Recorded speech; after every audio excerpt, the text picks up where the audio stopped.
Good morning दोस्तों। स्वागत है आपका मेरे टेरेस गार्डन में। मैं हूँ जिगिसा और मुझे शौक है गार्डनिंग का। मैंने कुछ इस तरह से घर की छत पर ऑर्गेनिक सब्जियाँ ग्रो की हुई है। ये सब वेजिटेबल प्लांट पूरी तरह से ऑर्गेनिक है। इनको ग्रो करने में मैंने कोई केमिकल फर्टिलाइज़र का प्रयोग नहीं किया। केवल गार्डन सॉइल, काउडंग कंपोस्ट और किचन वेस्ट का ही यूज़ करके ऐसा वेजिटेबल गार्डन मैंने तैयार किया है। यदि आप भी मेरी तरह वेजिटेबल ग्रो कर रहे हो या ग्रो करना चाहते हो तो मेरे साथ जुड़ सकते हो मेरी चैनल ग्रीन लीफी टेल्स को सब्सक्राइब करके। साथ में गार्डनिंग करने में मज़ा आएगी और साथ में हमें कुछ नया सीखने को मिलेगा और कुछ गार्डनिंग की क्वेरी होगी तो हम लोग डिस्कस कर सकते हैं। अभी मार्च मंथ स्टार्ट हो गया है तो टेरेस पर लगने लगी है समर सीजन की वेजिटेबल और साथ में कुछ विंटर सीजन की वेजिटेबल अभी भी है। विंटर वेजिटेबल में अभी मेरे टेरेस गार्डन पर है पालक। पालक को गर्मी से बचाना हो रहा है मुश्किल। पालक के कंटेनर मैंने कुछ इस तरह दीवार के पास लगा दिए हैं क्योंकि यहाँ पर थोड़ी सनलाइट कम रहती है।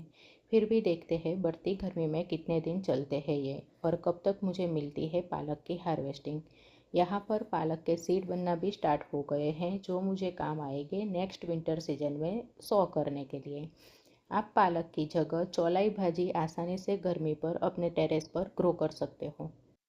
पत्ता गोभी का ग्रोथ भी काफ़ी स्लो हो गया है, इसलिए सही समय पर वेजिटेबल के सीड सॉ करना जरूरी है टेरेस गार्डनिंग में। बैंगन एक ऐसी वेजिटेबल है जिसको आप साल में कभी भी ग्रो कर सकते हो। थोड़ी बहुत गार्डनिंग केयर करने पर आपको साल भर ऐसे बैंगन खाने को मिल सकते हैं, इसलिए इसको ज़रूर ग्रो करना चाहिए आपके होम वेजिटेबल गार्डन में। आपने अभी मेरे टेरेस गार्डन में एक चीज़ नोटिस की होगी। मैंने कुछ कंटेनर को इस तरह से नेट से, प्लास्टिक की बोतल से या जालीदार बास्केट से कवर करके रखा है। ऐसा इसलिए किया है क्योंकि जैसे ही मैं टेरेस से नीचे जाती हूँ यहाँ पर आ जाते हैं कबूतर और खा जाते हैं जो भी सीड मैं सो करती हूँ या सीड जर्मिनेशन के बाद ऐसे जो छोटे प्लांट निकलते हैं इसके पत्ते खा जाते हैं और बाद में वेजिटेबल का प्लांट मर जाता है। इस चक्कर में इस बार समर वेजिटेबल के सीड मुझे 2-3 बार सो करने पड़े और थोड़ा लेट भी हो गया। क्या आपको भी ऐसी कोई गार्डनिंग में परेशानी होती है? सीड सोइंग के समय कोई ऐसा प्रॉब्लम आता है तो मुझे ज़रूर शेयर करना। और आप आपके छोटे पौध को किस तरह से बचाते हो इसका जुगाड़ भी मुझे ज़रूर बताना। इस बार कबूतरों की वजह से मेरी सारी ककड़ी और भिंडी की पौध जो मैंने फर्स्ट टाइम सॉ की थी वो ख़राब हो गई। यहाँ पर लगी हुई है प्याज।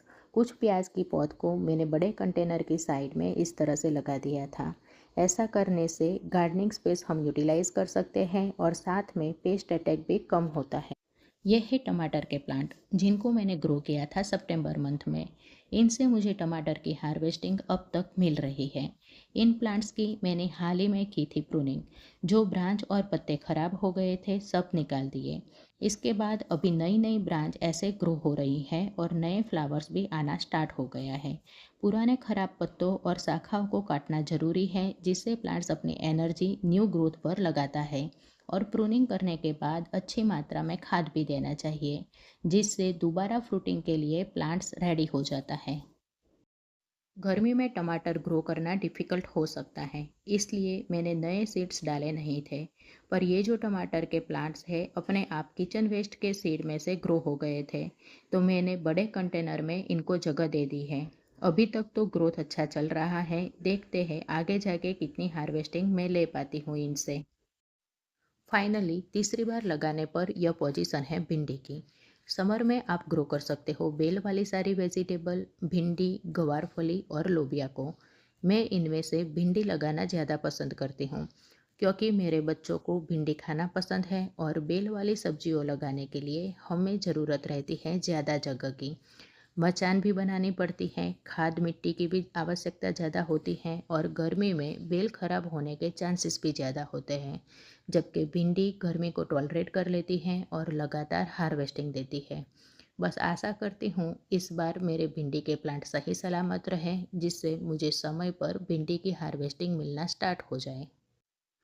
यहाँ पर है ककड़ी। भिंडी की तरह ककड़ी के प्लांट भी कबूतर खा गए थे तो मैंने दोबारा सीड डाले थे।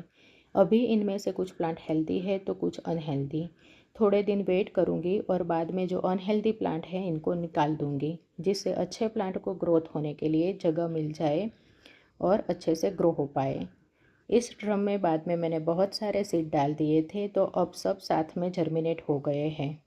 अक्सर गार्डनिंग में ऐसा होता है, जब हमें सीड जर्मिनेशन चाहिए तब नहीं मिलता और बाद में एक साथ सीड ऐसे निकल आते हैं। पुराना लौकी का सीड भी यहाँ पर जर्मिनेट हो गया है।